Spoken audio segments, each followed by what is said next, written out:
प्रिय भावी प्रशासकों, स्वागत है आपका आपके अपने चैनल जिज्ञासा आईएएस पर। हाजिर हूं मैं आज अत्यंत ही महत्वपूर्ण टॉपिक को लेकर के, और वो है आपके नेशनल इमरजेंसी, राष्ट्रीय आपात, आर्टिकल 352 के तहत। तो आइए इसको विस्तार से समझते हैं। देखिए, अनुच्छेद 352 के तहत राष्ट्रीय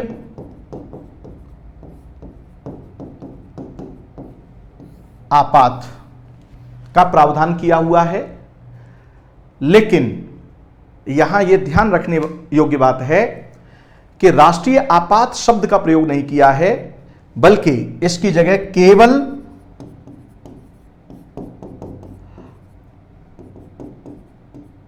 आपात की उद्घोषणा,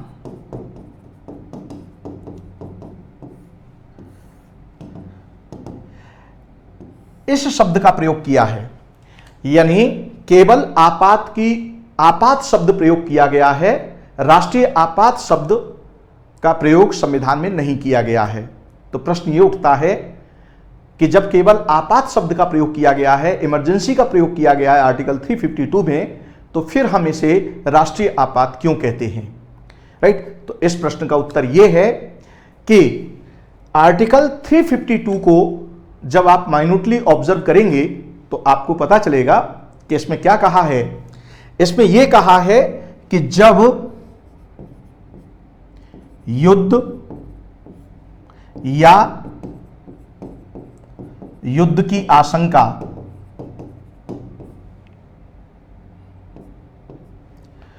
बाह्य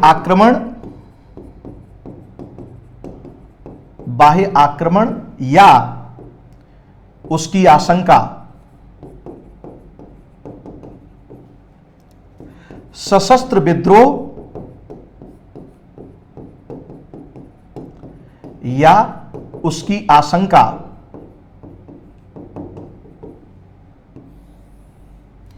के आधार पर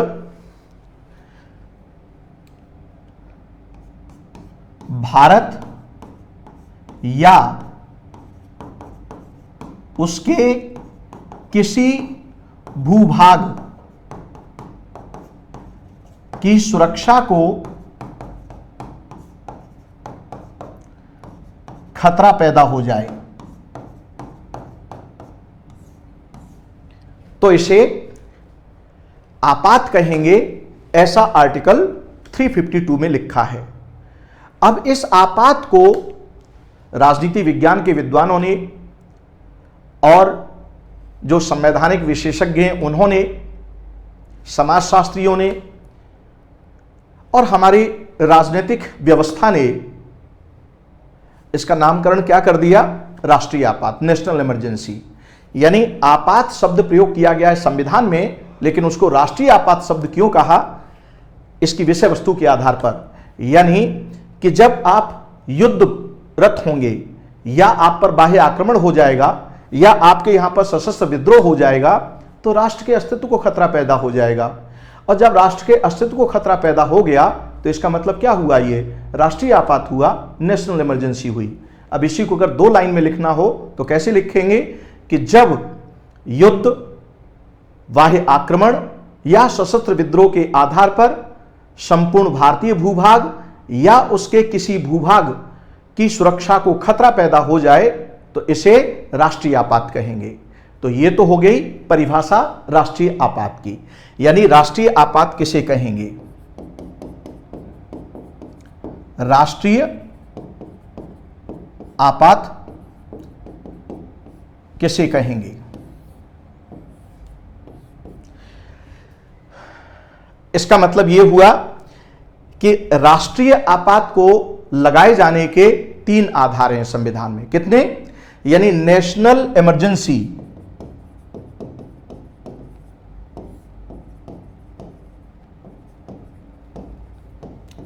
के 3 आधार हो गए। यानी एक आधार क्या है आपका? युद्ध। दूसरा आधार क्या है आपका? बाह्य आक्रमण।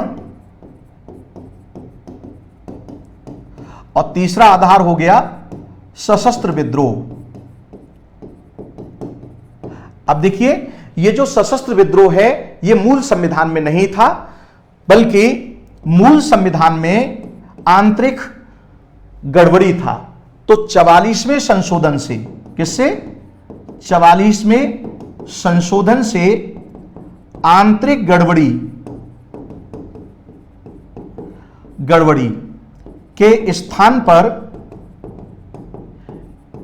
इसे अंतः स्थापित किया गया है। ऐसा क्यों किया था? ऐसा इसलिए किया था क्योंकि आंतरिक गड़बड़ी एक अपारदर्शी आधार है।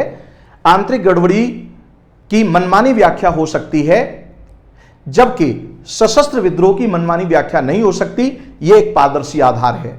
चूंकि आंतरिक गड़बड़ी के आधार पर तीसरी बार आपातकाल जब लगाया था 25 जून 1975 को, तो वो आधार आंतरिक गड़बड़ी था और इस समय इसका भारी दुरुपयोग किया था। इसलिए 44वां संशोधन जो राष्ट्रीय आपात के दुरुपयोग को रोकने से संबंधित है, राइट ना, उस पर अंकुश लगाने से संबंधित है, उसमें इस आधार को बदल दिया। क्योंकि इन दो आधारों पर जब दो बार राष्ट्रीय आपातकाल लगा था तो उस समय इसका दुरुपयोग नहीं हुआ था। केवल आंतरिक गड़बड़ी के आधार पर जब आपात लगाया था उस समय इसका दुरुपयोग हुआ था। तो इसलिए 44वें संशोधन से इसको क्या कर दिया? हटा दिया गया और उसकी जगह सशस्त्र विद्रोह को अंतः स्थापित कर दिया गया। यह बात स्पष्ट है, यानी सशस्त्र विद्रोह एक पारदर्शी आधार है ताकि इसका दुरुपयोग ना हो। तो इन तीन आधारों में से किसी एक आधार पर, किस पर? किसी भी एक आधार पर क्या की जा सकती है? इसकी घोषणा की जा सकती है। ये है उद्घोषणा।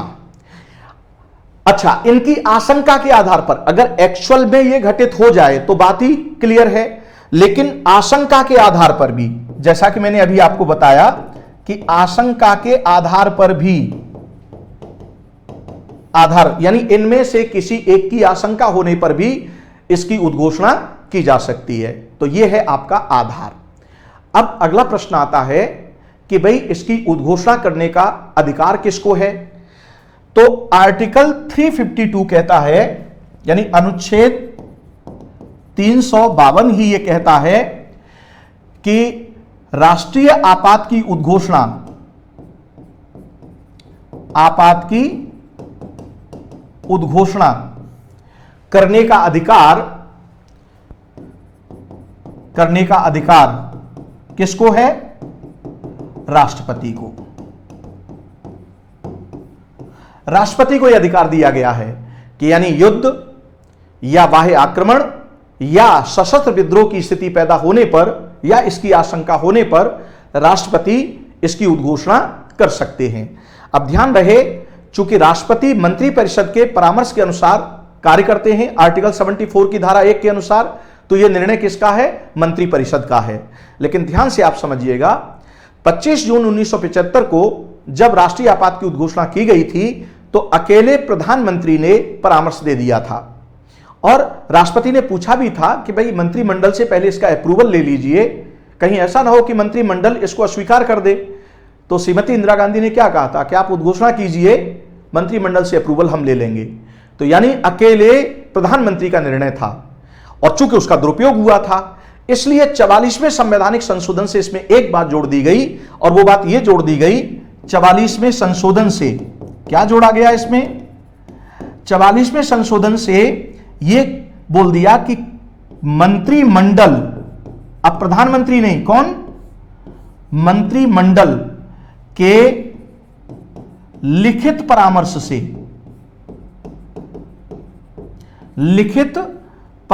से ही राष्ट्रपति इसकी उद्घोषणा कर सकते हैं। तो वर्तमान स्थिति क्या है कि केंद्र के मंत्रिमंडल के लिखित परामर्श से ही राष्ट्रपति इसकी उद्घोषणा करेंगे। ठीक, अब जब उद्घोषणा हो गई तो अब इसके बाद ध्यान से आप समझिए, हमारे यहां पार्लियामेंट्री फॉर्म ऑफ गवर्नमेंट है, इसलिए कार्यपालिका को कोई भी कृत्य है उसका संसद से अनुमोदन होना जरूरी है। बिना संसदीय समर्थन के कार्यपालिका कोई कार्य नहीं कर सकती। तो कार्यपालिका ने उद्घोषणा कर दी, यानी उद्घोषणा करने का अधिकार किसको है? कार्यपालिका को। तो कार्यपालिका ने उद्घोषणा कर दी, तो अब क्या है? संसद से अनुमोदन।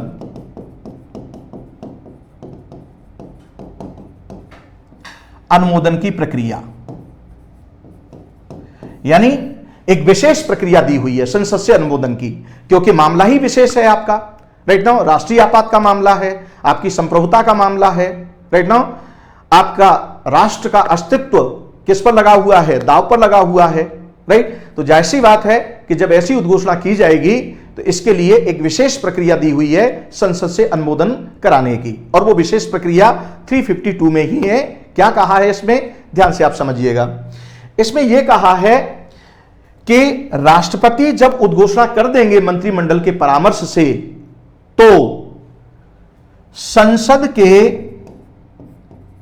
दोनों सदनों से, किनसे, दोनों सदनों से, यानी लोकसभा और राज्यसभा, संसद के दोनों सदनों से इसे अलग अलग पारित कराना होगा। यानी लोकसभा से अलग से पारित कराना होगा और राज्यसभा से अलग से पारित कराना होगा।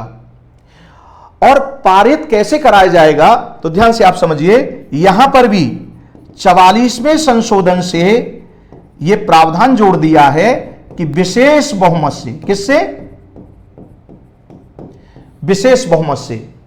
और यहां विशेष बहुमत का मतलब है कि जब लोकसभा से आप पारित कराएंगे तो लोकसभा के कुल सदस्यों का बहुमत और उपस्थित एवं मत देने वाले सदस्यों का 2/3, इससे यह पारित होना चाहिए।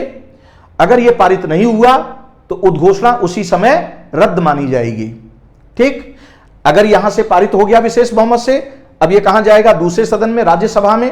तो अब राज्यसभा में भी यह कुल सदस्यों के बहुमत और उपस्थित एवं मत देने वाले सदस्यों के 2/3 से पारित होना चाहिए। और अगर विशेष बहुमत से राज्यसभा में पारित नहीं हुआ तो यह यहीं पर क्या हो जाएगा, रद्द हो जाएगा। यानी दोनों सदनों से अलग अलग विशेष बहुमत से पारित होना चाहिए। इसमें संयुक्त बैठक नहीं बुलाई जा सकती, यह नोट कर लीजिएगा।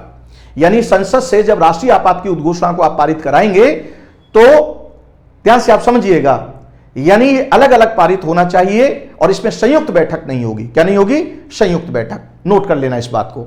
अब समय की बात आती है, तो समय का मतलब क्या है कि पहले था आपका 2 महीने, 2 महीने, लेकिन इसे समाप्त करके 44वें संशोधन से ही यह कर दिया है कि 1 महीने के अंदर, कितने, 1 महीने के अंदर आपको लोकसभा और राज्यसभा से पारित कराना पड़ेगा।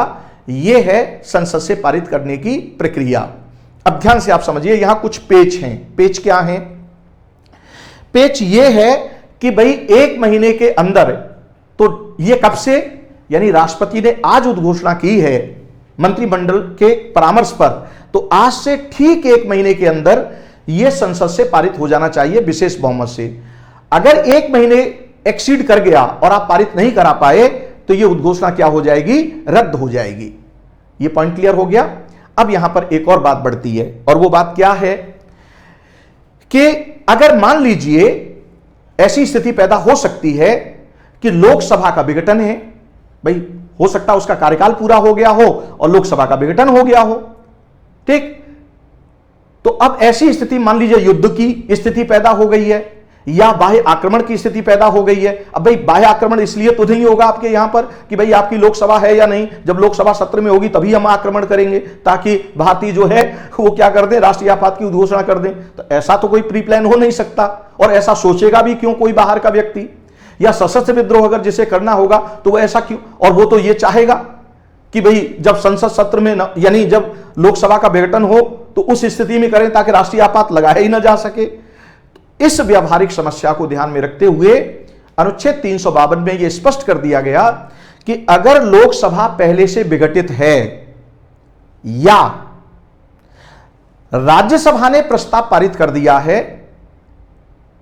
या और लोकसभा प्रस्ताव पारित करने से पहले विघटित हो गई है, यानी या तो पहले से ही विघटित थी या लोकसभा में प्रस्ताव गया ही नहीं, उससे पहले ही वो विघटित हो गई, तो कोई बात नहीं, आप राज्यसभा से प्रस्ताव पारित करा दीजिए विशेष बहुमत से, उद्घोषणा जारी रहेगी। यानी 1 महीने के बाद भी जारी रहेगी लोकसभा के विघटन की स्थिति में राज्यसभा से। तो यह एक विशेष स्थिति हो गई राज्यसभा की। 352 को लगाने के मामले में कि जब लोकसभा विघटित रहे तो केवल राज्यसभा की अनुमति से भी राष्ट्रीय आपात लगाया जा सकता है। पॉइंट की क्लैरिटी है। अब बात यह निकल करके आ रही है कि जब राष्ट्रीय आपात का अनुमोदन हो गया, ठीक, अब जब राज्यसभा के कहने से अनुमोदन हो गया तो यहां एक और पेच है कि मान लीजिए कि आप राज्यसभा ने अनुमोदन कर दिया और 1 महीना हो गया या 2 महीने हो गए, इसी बीच चुनाव हुए और लोकसभा का गठन हो गया। अब क्या होगा? तो उसमें स्पष्ट कर दिया है कि पुनर्गठित लोकसभा के प्रथम बैठक के, किसके? प्रथम बैठक के 30 दिन के अंदर यह उद्घोषणा प्रस्ताव पारित हो जाना चाहिए, नहीं तो उद्घोषणा समाप्त मानी जाएगी। तो यह है आपके संसदीय अनुमोदन की प्रक्रिया। पॉइंट की क्लैरिटी है। यानी जब राष्ट्रपति उद्घोषणा कर देंगे तो उस उद्घोषणा को संसद से अनुमोदन कराने के लिए पहले आप लोकसभा में भी रख सकते हैं, पहले आप राज्यसभा में भी रख सकते हैं, लेकिन यह विशेष बहुमत से पारित होना चाहिए, वो भी 1 महीने के अंदर। अगर लोकसभा का विघटन है या प्रस्ताव पारित करने से पहले विघटित हो गई है तो राज्यसभा से प्रस्ताव पारित करा दीजिए, उद्घोषणा जारी रहेगी। लेकिन पुनर्गठित लोकसभा के प्रथम बैठक के 30 दिन के अंदर प्रस्ताव पारित हो जाना चाहिए, नहीं तो उद्घोषणा समाप्त मानी जाएगी। तो यह है आपके अनुमोदन की प्रक्रिया। तो संसद से अनुमोदन करने की क्या है? एक विशेष प्रक्रिया है इसकी। अब आइए, इसका प्रभाव क्या रहेगा, यानी कितने दिन तक प्रभाव में रहेगी, प्रश्न ये उठता है इसमें। तो आइए अब इसके प्रभाव को लेकर के, तो देखिए, संसदीय अनुमोदन के बाद, अनुमोदन के साथ एक बार में 6 महीने के लिए प्रभाव में रहेगी। और यह बात किससे जोड़ी है? 44वें संशोधन से। यह भी ध्यान रखना। इससे पहले क्या था कि संसद ने अनुमोदन कर दिया साधारण बहुमत से, तो वो तब तक प्रभाव में रहती थी जब तक कि राष्ट्रपति उसे वापस लेने की उद्घोषणा न कर दें। लेकिन 44वें संशोधन से इस पर अंकुश लगा दिया कि नहीं भाई, संसद से अनुमोदन हो गया विशेष बहुमत से, तो ये 6 महीने तक रहेगी। और इस 6 महीने में, और ये 6 महीने कौन सा होगा? यानी उद्घोषणा की तारीख से, किससे? उद्घोषणा की तारीख से 6 महीने होगा, ध्यान रखिएगा। यानी अनुमोदन की तारीख से नहीं, किसकी तारीख से? उद्घोषणा की तारीख से, यानी राष्ट्रपति ने जो उद्घोषणा की थी उससे 6 महीने रहेगा। यह ध्यान रखने की बात है। यहां तक समझने में कोई दिक्कत तो नहीं बेटा? क्लियर हो गया? यह है आपके 6 महीने। अब मान लीजिए आपको 6 महीने से और ज्यादा करना है, तो 6 महीने के अंतराल पर संसदीय अनुमोदन से, और यह संसदीय अनुमोदन कैसे होगा? विशेष बहुमत से। किससे? विशेष बहुमत से। आप इसे अनिश्चित समय के लिए कंटिन्यू रख सकते हैं, 2-4 साल के लिए, 10-20 साल के लिए, वो कोई इश्यू नहीं है। राइट नाउ, यानी ये अब भाई युद्ध है, पता नहीं कितने दिन तक रहेगा, या सशस्त्र विद्रोह है, पता नहीं कितने दिन तक रहेगा, उसे कंट्रोल करने में कितना समय लगे, या बाह्य आक्रमण है। राइट नाउ, अभी आप देख रहे हैं कि सीरिया, अभी आप यूक्रेन को आप देख लीजिए, कितना समय हो गया। तो इनका कोई समय निश्चित थोड़ी नहीं होता है कि कितना समय होगा। हां, लेकिन इसमें 6 महीने का, चूंकि आप दुरुपयोग ना कर सकें, इसलिए, चूंकि अगर ऐसी स्थिति होगी तो पार्लियामेंट क्या करेगी? उसका अनुमोदन करेगी। तो पार्लियामेंट के अनुमोदन से 6 महीने के अंतराल से आप अनिश्चित समय के लिए राष्ट्रीय आपात को जारी रख सकते हैं। तो यह थी आपकी लगाने की प्रक्रिया, यानी कार्यपालिका इसकी उद्घोषणा करेगी और विधायिका से इसे निरंतर जारी रखने का अधिकार है। यानी अल्टीमेट अथॉरिटी किसके पास है? विधायिका के पास, यानी संसद के पास। यानी डिसीजन की इमीडिएट अथॉरिटी, यानी तत्काल निर्णय करने का अधिकार कार्यपालिका का है, और इसका अंतिम निर्णय करने का अधिकार किसका है? संसद का। यह भी प्रीलिम्स में क्वेश्चन बनता है, ध्यान रखिएगा इसको। Is it clear? यहां तक समझने में कोई इश्यू तो नहीं है। चलिए आगे बढ़ते हैं अब इससे, कि जब आपका अनुमोदन हो गया संसद से, तो अब इसका प्रभाव क्या होगा, यानी राष्ट्रीय आपात का प्रभाव।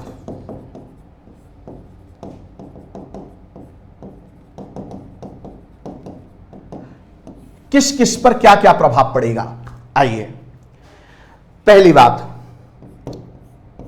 अब देखिए, युद्ध की स्थिति है या सशस्त्र विद्रोह की स्थिति है या बाह्य आक्रमण की स्थिति है, परिस्थिति तो कठिन हो गई। तो अब ऐसी स्थिति में केंद्र राज्य के बीच जो शक्तियों का बंटवारा है, तो यानी शक्ति आपकी बंट गई, तो अब यह शक्ति एकत्रित करनी होगी। तो पहला प्रभाव क्या है यहां पर कि जो केंद्र राज्य के बीच, किसके बीच, केंद्र और राज्य के बीच जो शक्तियों का बंटवारा है,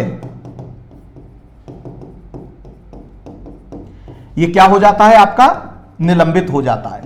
क्या हो गया, निलंबित हो गया, सस्पेंड हो गया। पहली बात तो यह है, यानी केंद्र राज्य के बीच शक्तियों का बंटवारा निलंबित कर दिया जाता है और राज्य के पास जो शक्ति थी, यानी जो बंटवारा था, अब ये सारी शक्ति खिंच करके किसके पास आ जाएगी, केंद्र के पास आ जाएगी, ताकि केंद्र पूरी शक्ति के साथ मुकाबला कर सके उस विषम परिस्थिति का जो युद्ध की वजह से पैदा हुई है या बाह्य आक्रमण की वजह से पैदा हुई है या सशस्त्र विद्रोह की वजह से पैदा हुई है, उसको सॉर्ट आउट कर सके, उसका समाधान कर सके पूरी शक्ति के साथ। इसलिए यह प्रावधान किया है, निलंबित हो जाएगा। दूसरी बात क्या होगी कि जो राज्य की कार्यपालिका है, कार्यपालिका, यह आपकी केंद्र की कार्यपालिका के निर्देशन में कार्य करती है। यानी केंद्र की कार्यपालिका जो भी निर्देश देगी, राज्य की कार्यपालिका को उसका अनुपालन करना मैंडेटरी है। अगर मान लीजिए उसने अनुपालन नहीं किया, तो ध्यान दीजिएगा, अभी 352 जब लागू होता है तो राज्य सरकार को बर्खास्त नहीं किया जाता है और राज्य विधानमंडल का विघटन भी नहीं होता है।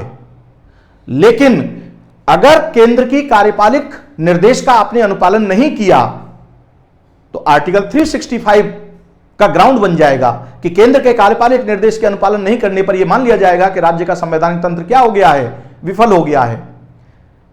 तो जब राज्य का संवैधानिक तंत्र विफल हो गया है, तो संवैधानिक तंत्र को फिर बहाल करने के लिए क्या करना पड़ेगा, 356 लागू करना पड़ेगा। तो उस स्थिति में फिर राज्य सरकार बर्खास्त की जाएगी और राज्य विधानमंडल का विघटन होगा, अगर आपने केंद्र के कार्यपालिक निर्देश का अनुपालन नहीं किया तो यह स्थिति बन सकती है।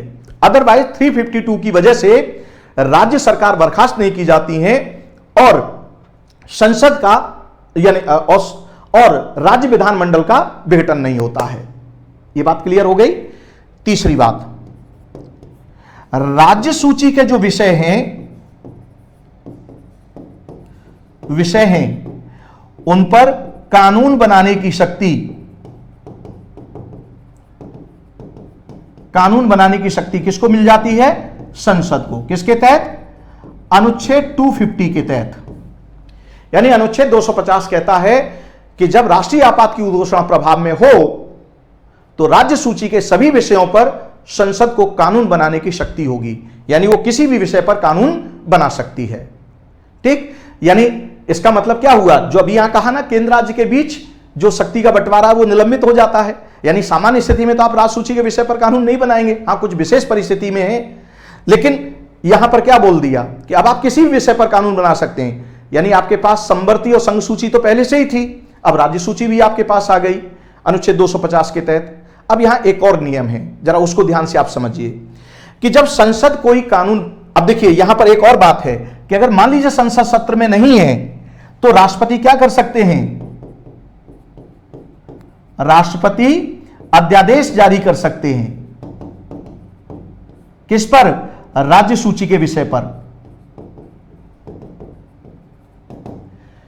क्योंकि संसद को जिस पर कानून बनाने का अधिकार है और अगर संसद सत्र में नहीं है तो राष्ट्रपति को अध्यादेश जारी करने की शक्ति है। तो जब राज्य सूची पर संसद की यहां पर अधिकारता हो गई और संसद उस समय सत्र में नहीं है तो राष्ट्रपति क्या कर सकते हैं, राज्य सूची के विषय पर राष्ट्रीय आपात की स्थिति में अध्यादेश जारी कर सकते हैं। बाकी परिस्थितियां वही हैं जो सामान्य की होती हैं। Is it clear. तो यह हुआ आप, यानी कार्यपालिक शक्ति पर नियंत्रण हो गया केंद्र का, विधायिनी शक्ति पर भी, यानी विधायक विधायिनी जो बंटवारा है उस पर भी कानून बनाने की शक्ति प्राप्त हो गई। अब ध्यान से आप समझिएगा। अब आप कहेंगे कि सर राज्य विधानमंडल क्या करेगा?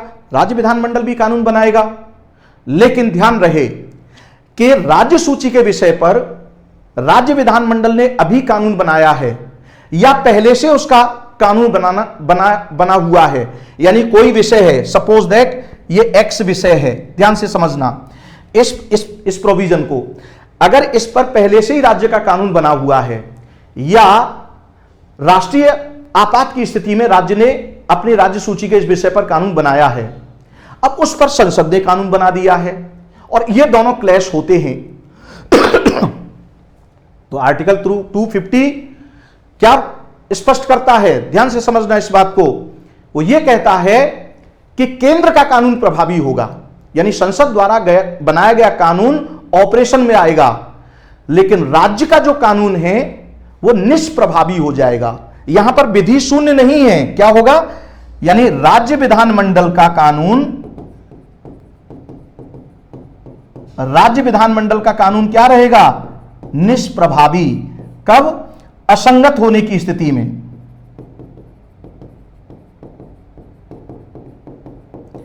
असंगत होने की स्थिति में निष्प्रभावी हो जाएगा। अब इसका मतलब क्या हुआ? इनऑपरेटिव, क्योंकि यह स्थायी विधि नहीं है। इसके बारे में स्पष्ट कर दिया गया है कि राष्ट्रीय आपात की स्थिति में जब केंद्र कानून बनाएगा, यानी संसद कानून बनाएंगे, तो आपात समाप्त होने के, आपात की उद्घोषणा समाप्त होने के 6 महीने बाद स्वतः निष्प्रभावी हो जाएंगे। क्या हो जाएंगे? यानी संसद ने राज्य सूची के विषय पर जितने भी कानून बनाए हैं राष्ट्रीय आपात की अवधि में, राज्य सूची के विषय पर, जैसे ही राष्ट्रीय आपात की उद्घोषणा समाप्त होगी तो उसके 6 महीने बाद ऑटोमेटिक निष्प्रभावी हो जाएंगे। तो जब वो निष्प्रभावी हो जाएंगे तो जाहिर सी बात है कि अब ऐसी स्थिति में क्या होगा कि जो राज्य का पहले से कानून चला आ रहा था या उसने जो कानून बनाया था वो अब आप क्या कर सकते हैं? आप उसे प्रभावी बना सकते हैं, प्रभाव में आ जाएगा वो। तो इसलिए विधि शून्य की बात नहीं की गई है, यहां निष्प्रभावी की बात की गई है। ये बात नोट कर लीजिएगा। जबकि संमति सूची के मामले में अगर असंगत होता है तो राज्य का कानून विधि शून्य हो जाता है। पीटी में प्रश्न आता है ये दोनों के कंपैरिजन को लेकर के। पॉइंट की क्लैरिटी है? चलिए आगे बढ़िए। अब तो ये तो हो गया राज्य सूची को लेकर, यानी राज्य की सूची को लेकर के। राज्य विधानमंडल और आपके राज्य की कार्यपालिका यानी राज्य सरकार को बर्खास्त नहीं किया जाता है, ये भी अपने काम करती हैं, लेकिन ध्यान रहे कार्यपालिका केंद्र के नियंत्रण निर्देशन में कार्य करेगी और राज्य की जो विधानमंडल है वो अपना सामान्य कार्यकरण है वो कर सकती है, राइट नाउ। लेकिन अगर असंगत होगा तो असंगत होने की स्थिति में केंद्र का कानून प्रभावी रहेगा, आपका नहीं। ठीक। अब अगला पॉइंट क्या जाएगा इसमें, ध्यान से आप समझिएगा। चौथा पॉइंट है प्रभाव में कि केंद्र द्वारा राज्यों को वित्त आयोग के परामर्श पर जो धनराशि आवंटित की जाती है, यानी निवल कर राजस्व में वित्त आयोग के कहने पर जो राज्यों को हिस्सा दिया जाता है या अनुदान देने का जो प्रावधान किया है, तो इसको क्या कर सकता है? संशोधित किया जा सकता है, इसको घटाया जा सकता है या इसको रोका जा सकता है। जैसे अभी राज्यों को 42% देना है, राइट? तो केंद्र बोलेगा भाई युद्ध कर रहे हैं हम तो इस समय 42% नहीं देंगे, अब 30% जाएगा या 25% जाएगा, या बोले कि भाई बहुत बड़ी कार्रवाई करनी है लिहाजा क्या होगा, रोका भी जा सकता है कि भाई इस वर्ष आपको नहीं मिलेगा। क्यों? क्योंकि परिस्थिति क्या है आपकी, विषम है, युद्ध हो रहा है या बाह्य आक्रमण से आप निपट रहे हैं या सशस्त्र विद्रोह से निपट रहे हैं। तो ऐसी स्थिति में आपका वित्तीय रूप से मजबूत होना क्या है, आवश्यक है केंद्र का। अगर वित्तीय रूप से कमजोर रहेगा तो कैसे काम कर पाएगा? तो इसलिए ये प्रोविजन भी इसमें इंसर्ट कर दिया गया है, राइट? अब आइए, चौथी बात हो गई है। अब पांचवी बात क्या आ रही है कि लोकसभा और विधानसभा का कार्यकाल। अब अगर मान लीजिए युद्ध की स्थिति बनी हुई है इस तरह की, राष्ट्रीय आपात की, और उसी समय विधानसभा का भी कार्यकाल खत्म हो रहा है और लोकसभा का भी कार्यकाल खत्म हो रहा है, तो अभी उससे आप जूझेंगे या अभी चुनाव कराएंगे? तो अगर आपको ऐसा लगता है कि अभी चुनाव कराना ठीक नहीं है, तो क्या होगा कि संसद द्वारा, किसके द्वारा?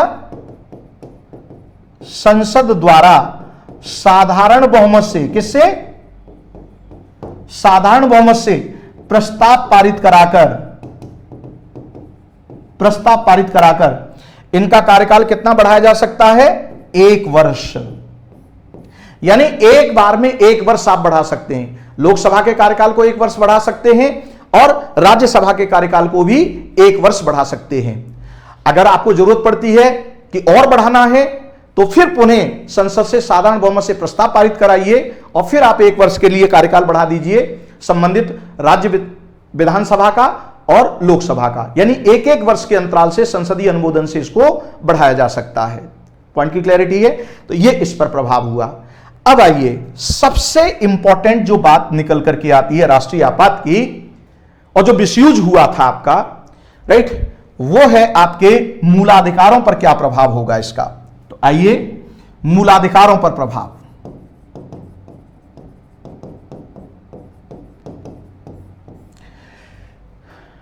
तो ध्यान से आप समझिएगा मूलाधिकारों पर प्रभाव क्या होगा। यानी जब राष्ट्रीय आपात की उद्घोषणा की जाएगी तो 352 के तहत आपात की उद्घोषणा होगी। तो अब यह आपात क्या हुआ? एक हुआ युद्ध या बाह्य आक्रमण, और दूसरा क्या है आपका? सशस्त्र विद्रोह। तो यह क्या हुआ आपका? बाह्य, तो इसको बोलते हैं हम बाह्य आपात, और इसको क्या कहेंगे? आंतरिक आपात, क्योंकि अंदर की बात है, देश के अंदर की बात है, आंतरिक आपात। तो 352 3 आधार हैं, तो इन 2 आधारों में से अगर आपने उद्घोषणा की है तो यह बाह्य आपात कहलाता है, और इस आधार पर उद्घोषणा की है तो यह क्या कहलाएगा? आंतरिक आपात कहलाएगा। अब जरा समझिए, अगर आपने इसके आधार पर उद्घोषणा की है, आधार पर, तो अनुच्छेद 358 स्वतः प्रभाव में आ जाता है। यानी युद्ध या बाह्य आक्रमण के आधार पर जब आप आपात की उद्घोषणा करेंगे तो उद्घोषणा के साथ ही अनुच्छेद 358 प्रभाव में आ जाएगा। और 358 क्या कहता है कि अनुच्छेद 19 निलंबित हो जाएगा। यानी जब 358 कहता है कि युद्ध या बाह्य आक्रमण के आधार पर जब आपात की उद्घोषणा की जाएगी तो अनुच्छेद 19 निलंबित हो जाएगा। और अनुच्छेद 19 में 6 प्रकार की स्वतंत्रताएं हैं। अरे भाई, अगर आप युद्धरत हैं तो आपको व्यापार व्यवसाय की स्वतंत्रता कैसे दी जा सकती है? ऐसी स्थिति में स्वतंत्रता, अब देखिए यहां निलंबित होने का मतलब आप समझिए, निलंबित होने का मतलब यह नहीं है कि जो 6 स्वतंत्रताएं हैं वो आप एंजॉय नहीं करेंगे। आप एंजॉय कीजिए, ओके, लेकिन अगर संसद यानी केंद्र सरकार उस पर प्रतिबंध लगाती है, यानी कोई ऐसी विधि बना देती है जो अनुच्छेद 19 के तहत जो स्वतंत्रताएं आपको दी हुई हैं उन स्वतंत्रताओं को न्यून करती है या छीनती है, तो आप अनुच्छेद 32 के तहत सुप्रीम कोर्ट में नहीं जा सकते, अनुच्छेद 226 के तहत हाई कोर्ट में नहीं जा सकते कि देखो भाई हमारे अनुच्छेद 19 के तहत प्रदत्त मूलाधिकार का उल्लंघन हुआ है। यानी संसद को विधि बना, चूंकि भाई राष्ट्रीय आपात जैसी स्थिति है, युद्ध से निपटना है या बाह्य आक्रमण से निपटना है या सशस्त्र, ध्यान से आप समझिए, क्षमा कीजिएगा, युद्ध या बाह्य आक्रमण जैसी स्थिति से निपटना है, राइट, तो अभिव्यक्ति की आजादी को क्या किया जा सकता है? प्रतिबंधित किया जा सकता है। आपके संघ बनाने की आजादी को प्रतिबंधित किया जा सकता है, एकत्रित होने की आजादी को प्रतिबंधित किया जा सकता है, आबाद भ्रमण की आजादी को प्रतिबंधित किया जा सकता है, व्यापार व्यवसाय को प्रतिबंधित किया जा सकता है। ये तो लाजमी है ना, राइट।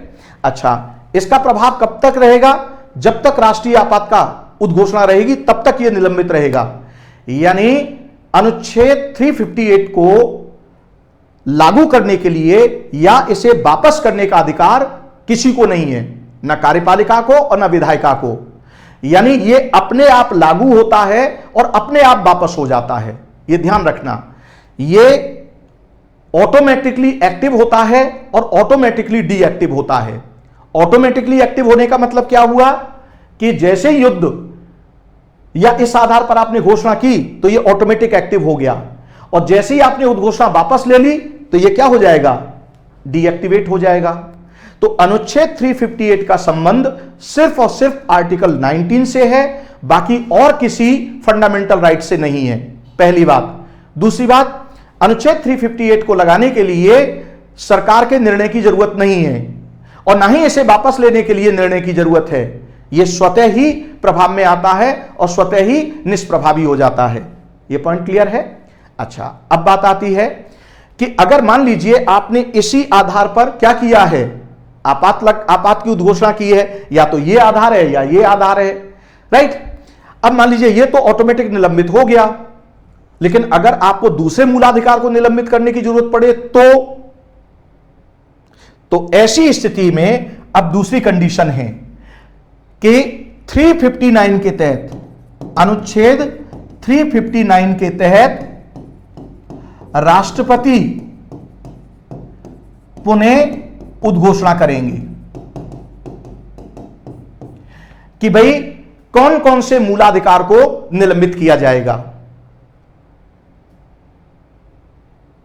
यानी 14, 15 यानी 12 से लेकर के ऑनवर्ड 35 तक, यानी किस अनुच्छेद को निलंबित किया जाएगा या सभी को निलंबित किया जाएगा, यह अधिकार 359 के तहत राष्ट्रपति को दिया हुआ है। लेकिन ध्यान रहे, पहले राष्ट्रीय आपात की उद्घोषणा होनी चाहिए।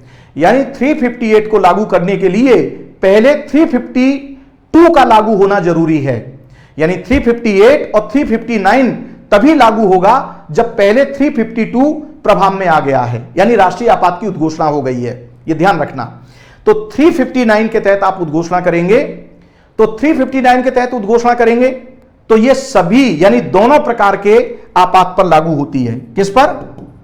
दोनों प्रकार के आपात के मामले में, यानी चाहे युद्ध हो या बाह्य आक्रमण हो या सशस्त्र विद्रोह हो, आपने उद्घोषणा कर दी तो उसके तहत फिर अगर आपको मूलाधिकारों को निलंबित करना है तो आर्टिकल 359 का सहारा लेकर के आप मूलाधिकारों को निलंबित कर सकते हैं। लेकिन ध्यान रहे, लेकिन 44वें संशोधन से इस पर एक प्रतिबंध लगा दिया है। प्रतिबंध क्या लगाया है? प्रतिबंध यह लगाया है कि भाई आप अनुच्छेद 20 और 21 को निलंबित नहीं कर सकते, नहीं कर सकते। यानी 20-21 को निलंबित नहीं कर पाएंगे आप। 20-21 को छोड़ करके बाकी सब आप मूलाधिकारों को निलंबित कर सकते हैं। और यहां मूलाधिकारों को निलंबित करने का मतलब यह है कि जब पार्लियामेंट लॉ बनाएगी या अध्यादेश जारी होगा और उसके माध्यम से अगर किसी फंडामेंटल राइट का वायलेशन होता है तो आप उस लॉ को कोर्ट में चुनौती नहीं दे सकते। यह पॉइंट क्लियर हुआ कि नहीं? अब जरा यहां पर 358 और 359 का कंपैरिजन भी समझ लीजिए। 358 भी मूलाधिकार और 359, तो ये दोनों तभी एक्टिवेट होंगे, तभी प्रभाव में आएंगे,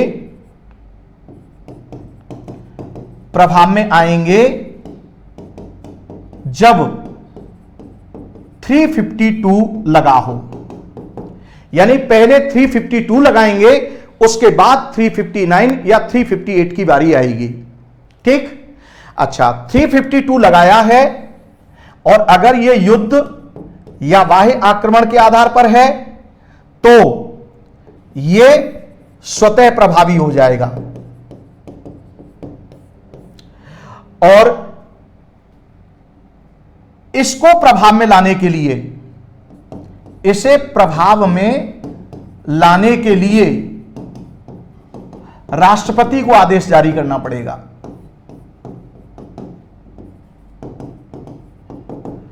यानी 358 को प्रभाव में लाने के लिए राष्ट्रपति के आदेश की जरूरत नहीं है, लेकिन 359 को प्रभाव में लाने के लिए राष्ट्रपति के आदेश की जरूरत है। अलग से राइट नाउ पृथक से आदेश जारी करना पड़ेगा। 358 जब तक उद्घोषणा प्रभाव में है तब तक प्रभाव में रहेगा, लेकिन 359 आपका क्या हो जाएगा, उद्घोषणा समाप्त होने से पहले भी राष्ट्रपति से वापस ले सकते हैं। राइट, पहली बात। दूसरी बात क्या है कि उद्घोषणा जारी होने के साथ ही 359 लागू नहीं होता है। मान लीजिए आपने आज उद्घोषणा जारी की है और 2 महीने बाद, 3 महीने बाद या 6 महीने बाद आपको लग रहा है कि मुझे मूलाधिकारों को निलंबित करना है, तो उस तारीख को आप आदेश जारी करेंगे, देन मूलाधिकार निलंबित होंगे। पॉइंट की क्लैरिटी है? यह है आपके मूलाधिकारों पर प्रभाव। तो ध्यान से आप समझिएगा, हमने नटसेल में क्या समझाया आपको, अभी आपको ओवरऑल कि आपका जो राष्ट्रीय आपात है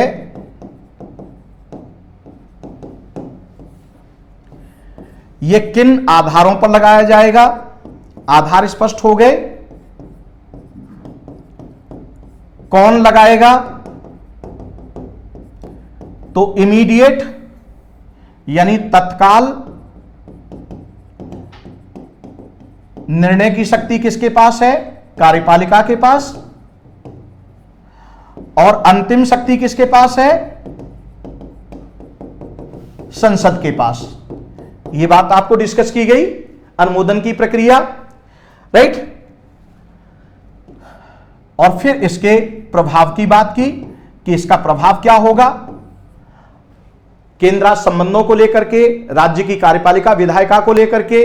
राइट नाउ ये सारी बातें मूलाधिकारों को लेकर के, ये प्रभाव क्षेत्र पर विचार किया गया और निचोड़ क्या निकल करके आया कि राष्ट्रीय आपात की जब उद्घोषणा की जाती है तो राज्य में जो केंद्र राज्य के बीच शक्तियों का बंटवारा होता है, यानी राज्य की शक्ति खिंच करके किसके पास आ जाती है, केंद्र के पास आ जाती है, ताकि राष्ट्रीय आपात की उस स्थिति से निपटा जा सके।